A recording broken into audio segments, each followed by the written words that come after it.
इदम श्री सद्गुरुवे नमः। जन्म शताब्दी पुस्तक माला 89 डे 11 मनुष्य देवता बने।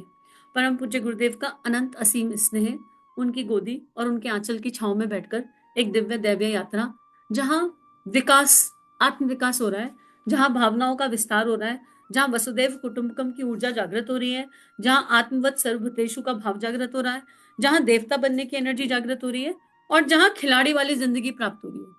हमेशा मुस्कुराते रहो, हमेशा स्माइल करते रहो। और मुस्कुराने की एनर्जी बड़ी मैजिकल है। क्या मैजिकल है?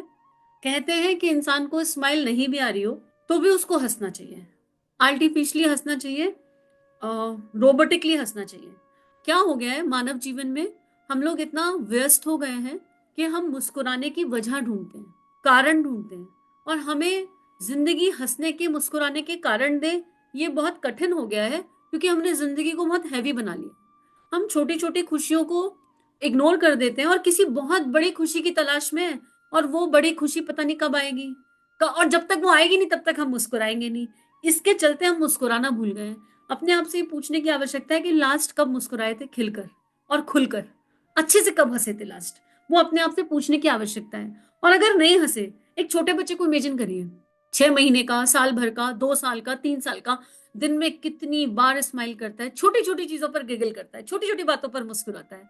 उसको मुस्कुराने के लिए कोई बहुत बड़ी वजह नहीं चाहिए, पर हमको मुस्कुराने के लिए पता नहीं हम क्या ढूंढ रहे हैं। और आइडियली अगर हम सोचने बैठेंगे तो हमें पता ही नहीं कि हम मुस्कुराने के लिए ढूंढ क्या रहे हैं। आज हम सोचते हैं कि बच्चे का रिजल्ट अगर आ गया तो हम मुस्कुराएंगे, अच्छा ठीक है, उसमें हमने एक कैप लगा रखी है, 95% पर हमारी हंसी निकलेगी। अब बच्चा आया, 95% लेकर आया, ये एग्जाम्पल कई बार आता है, और हम मुस्कुरा रहे हैं। इतनी देर में कॉल आया नंद के बेटे का, क्या हुआ, सेम क्लास में थे, अच्छा सेम क्लास में थे, क्या हुआ, रिजल्ट आ गया तेरे बेटे का, हाँ आ गया, अरे मेरे के 98 आए, 98% आए। और जैसे ही सुना नंद के बेटे के 98% आए, हमारी 95 पे जो मुस्कुराहट आई थी वो खत्म। हमको भी नहीं पता चल रहा क्यों खत्म हुई। हमें तो खुश रहना चाहिए था।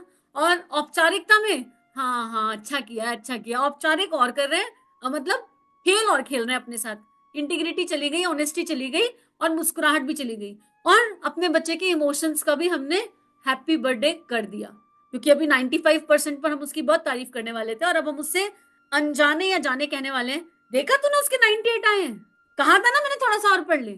मतलब हम एक अंधी दौड़ में भाग रहे हैं और हमें पता ही नहीं कि हम क्यों भाग रहे हैं। तो भावना यहाँ पर यह है कि जिंदगी मुस्कुराने की वजह दे या नहीं दे, पर हम जिंदगी को ये दिखा दें कि हम मुस्कुरा सकते हैं। क्योंकि हम जन्म लिए थे तो बस पहली बार एक रुदन आया था, वो भगवान से अलग होने का रुदन था, और अब हम मुस्कुरा मुस्कुरा के भगवान की प्राप्ति कर लेंगे। साइंटिफिकली ये कैसे काम करता है? साइंटिफिकली ऐसे काम करता है कि जो सबकॉन्शियस माइंड है, जो अवचेतन मन है, वो इमेजेस पर काम करता है, और चेतन मन रिपीटेशंस पर काम करता है। पर चेतन मन की एनर्जी बहुत छोटी है, सबकॉन्शियस माइंड बहुत बड़ा है। सबकॉन्शियस माइंड के पास लॉजिक्स नहीं है। सबकॉन्शियस माइंड ट्रू और फॉल्स नहीं जानता, उसको जो इमेज दे दो वो उस इमेज को एग्जीक्यूट करता है। अगर हम आर्टिफिशियली मुस्कुराने की प्रैक्टिस करें शीशे में देखकर, इसको दर्पण साधना भी आप बोल सकते हो। शीशे में अपने आप को देखो, नेत्र से नेत्र मिलाओ, अपने नेत्रों में झांक कर देखो गहराई से, और नेत्रों में देखते रहो, और फिर स्माइल करते रहो। नहीं भी आ रही तो करते रहो, 1 मिनट, 2 मिनट, 3 मिनट, 4 मिनट, करते करते इसको 10 मिनट तक ले आओ। और जब हम नियमित ये करेंगे तो हमारे सबकॉन्शियस माइंड पर एक इमेज चली जाएगी कि हमें स्माइल करना अच्छा लगता है। और अपने आप को बोलो सेल्फ टॉक में, यार मुस्कुराना कितनी अच्छी चीज है, हम कितने अच्छे लग रहे हैं मुस्कुराते हुए, wow how happy we are feeling. आप अभी करके देख लीजिए, धीरे धीरे वो आर्टिफिशियल स्माइल नेचुरल स्माइल में कन्वर्ट हो जाएगी। और इससे क्या होगा, हमारे सबकॉन्शियस को एक इमेज जाएगी, और वो यूनिवर्स में हमारी स्माइलिंग इमेज भेज देगा। और यूनिवर्स को ये पता होगा कि ये बहुत खुश रहते हैं, और क्योंकि यूनिवर्स को ये पता है कि ये बहुत खुश रहते हैं, तो हमारी परिस्थितियां ऐसी बन जाएंगी जो हमें नेचुरली खुश रखेंगी। दूसरा, हमारे अंदर से हैप्पी हार्मोन्स रिलीज होने शुरू हो जाएंगे। हमारे अंदर से वो वाले हार्मोन्स रिलीज होंगे जो हमें कंट्रीब्यूट करते हैं। उसके चलते जो स्ट्रेसफुल हार्मोन्स अंदर हैं वो अपने आप सब्सिडाइज हो जाएंगे, वो अपने आप माइनस माइनस माइनस होते चले जाएंगे। पर ये एक दिन का खेल नहीं है, ये लाइफ लॉन्ग करने वाली बात है। तो एटलीस्ट हम 11 डेज प्रैक्टिस करें, 11 डेज प्रैक्टिस करें और 10 मिनट कर लें। आप देखोगे कि डे 1 पर ही आपके आसपास जो लोग बैठे होंगे पहले तो कहेंगे पागल हो क्या, पागल हो क्या, और उसके बाद आपके साथ हंसना शुरू कर देंगे।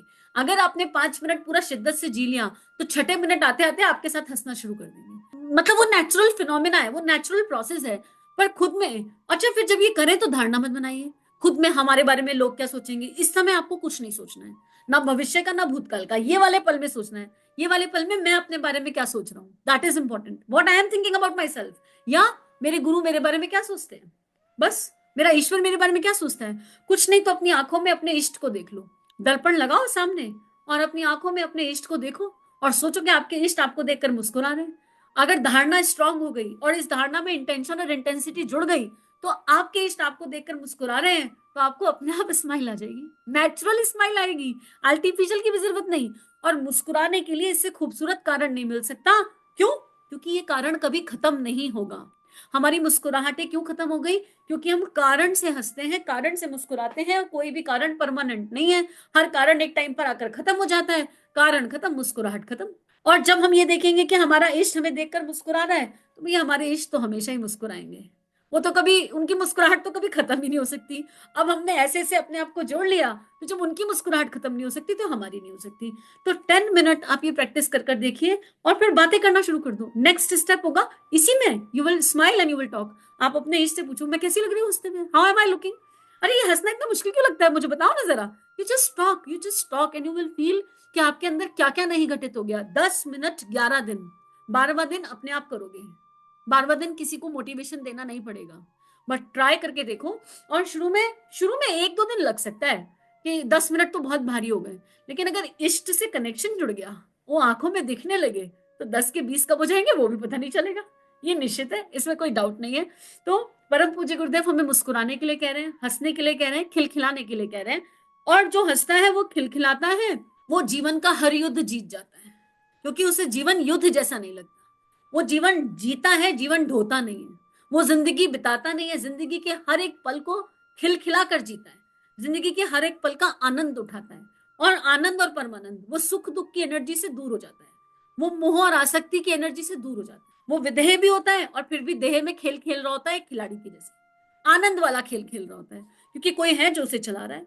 अब गुरुदेव कह रहे हैं जवान आदमी बनिए। जवान आदमी बनने का मतलब ये नहीं है क्योंकि गुरुदेव कह रहे हैं जाओ सेना में भर्ती हो जाओ, सेना में तो हम ऑलरेडी हैं, है ना। जरूरी नहीं है कि सेना में भर्ती होने का मतलब ये है कि बॉर्डर पर जाकर खड़े होना है।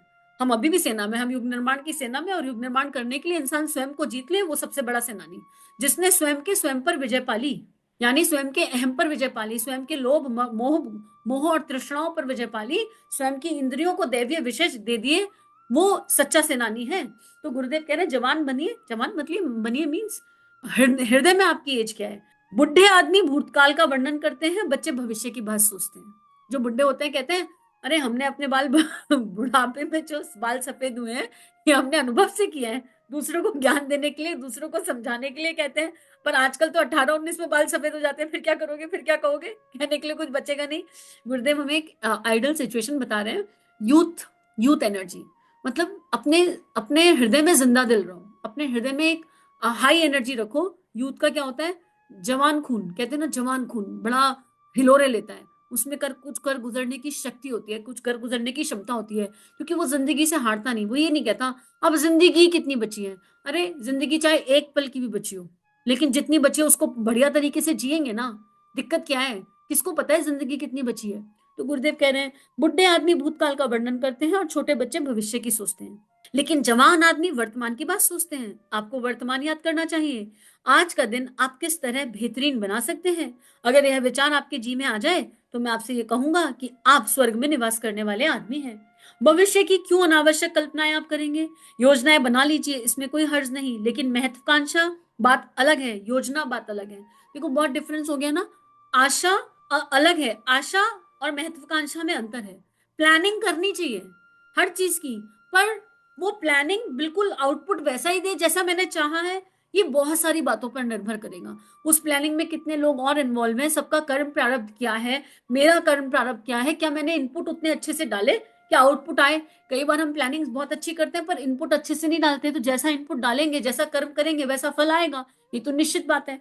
तो गुरुदेव यहाँ ये कह रहे हैं कि प्रेजेंट में जीने का एक रास्ता बता रहे हैं इस पल में। उसके लिए एक तो वो अभ्यास कर सकते हैं 1 हफ्ता, हर 1 घंटे में सोचिए कि हमने पिछला 1 घंटा कहाँ बिताया, और उस पर 1 मिनट से ज्यादा लगाना नहीं। 1 मिनट के अंदर अंदर भी चेक कर सकते हैं कि हमने पिछला 1 घंटा कहाँ खर्च किया। तो जब हमारे पास 1 हफ्ते का डेटा होगा ना, तो हमको अपनी दिशा परिवर्तन पता होगा कि हमको कहाँ कहाँ पर अपना चेंजेस करना है। जब मुझे यही नहीं पता इस दुनिया में जब तक अध्यात्म नहीं आया था आता जीवन में, तो लोग ये कहते हैं हम तो बहुत अच्छे हैं, बाकी दुनिया बुरी है, हम तो कुछ गलत कर ही नहीं रहे, पता नहीं फिर भी हमारे जीवन में खुशियां क्यों नहीं आ रही, हमारे जीवन में हैप्पीनेस क्यों नहीं आ रही। पर जब सच्चा अध्यात्म आता है तो समझ में आता है कि अपने अंदर बहुत कुछ ऐसा है जो ना होने योग्य है। तो अपनी कॉपी को जांचने के लिए हमारे पास एक सॉलिड डेटा होना चाहिए, और वो डेटा हमें बहुत हेल्प करता है आगे इम्प्रूव करने के लिए। तो गुरुदेव कह रहे हैं आप योजनाएं बनाइए, कोई बात नहीं, आप सारी प्लानिंग करिए, कोई बात नहीं, और उन प्लानिंग्स के हिसाब से जीवन जीने का प्रयास भी कीजिए, कोई बात नहीं, लेकिन उन प्लानिंग पे अपनी भावनाओं को डिपेंडेंट मत कीजिए। हम अपनी भावनाओं का इन्वेस्टमेंट कहाँ करेंगे, वहां से हमारा कारण शरीर बनेगा। मनुष्य की सबसे बड़ी इन्वेस्टमेंट उसकी भावनाएं हैं। जिस जहां पर आप भावनाओं से जुड़ जाते हो, वहां पर आप पैसा भी लगा देते हो, रुपया भी लगा देते हो। जिस इंसान के साथ आप भावनाओं से जुड़े नहीं होते, वहां पर एक फूटी कौड़ी लगाने में भी दिक्कत होती है। सबसे बड़ी इन्वेस्टमेंट भावना है। भाव क्षेत्र को, भावनाओं को हम उचित जगह इन्वेस्ट करें। और इसलिए कहा जाता है कि भावनाओं को संसार पर, मिथ्या जगत पर, टेम्परेरी चीजों पर इन्वेस्ट मत करो। आज मैंने एक मोबाइल लिया, अपनी सारी भावनाएं उस मोबाइल पर इन्वेस्ट कर दी, कल को मोबाइल टूट गया तो मेरी भावनाएं टूट गई। मैंने इन्वेस्टमेंट करी थी और उसका दुख कितने लंबे समय तक होगा। तो इन्वेस्ट वाइजली। पैसे की इन्वेस्टमेंट एक बार गलत सही हो जाए तो उसको दोबारा कमाया जा सकता है, पर भावना, टूटा हुआ दिल जोड़ना बड़ा मुश्किल हो जाता है। आप देख लीजिए पीछे, अगर हम अब सब अपना जीवन झांक कर देखें पीछे, कितनी बार दिल टूटा, चाहे किसी भी कारण टूटा, चाहे किसी भी रिश्ते से टूटा, आज तक गांठ पड़ी हुई है। कुछ लोगों ने तो सालों साल एक दूसरे से बात नहीं करी, कुछ एक दूसरे की शक्ल नहीं देखना चाहते, कुछ एक दूसरे को जब शक्ल देखते हैं तभी मन में खटास आती है, अंदर खटास, और आवरण से मीठे बने रहते हैं। क्या हुआ था? टूटा हुआ दिल। क्षमा करना भारी पड़ रहा है आज तक। तो भावनाओं को सोच समझ के निवेश करने की आवश्यकता है, सोच समझ के इन्वेस्ट करने की आवश्यकता है। इसलिए सबसे पहले अपने ऊपर तो निवेश निवेश कर लें, अपने ऊपर तो अपनी भावनाओं को इन्वेस्ट कर लें। अभी तो हमें यही नहीं पता कि हमें गुस्सा कब आएगा, किन किन परिस्थितियों में गुस्सा आता है। गुस्सा आता है, गुस्सा कर देते हैं और बाद में पछताते हैं। पर कभी अपने आप से ये पूछा कि कौन कौन सी ऐसी सिचुएशंस हैं जिनमें मुझे गुस्सा ट्रिगर होता है? क्यों ट्रिगर होता है ये गुस्सा? किन किन चीजों में होता है? क्या कोई पर्टिकुलर एनर्जी है जिससे ट्रिगर होता है? We need to know our self.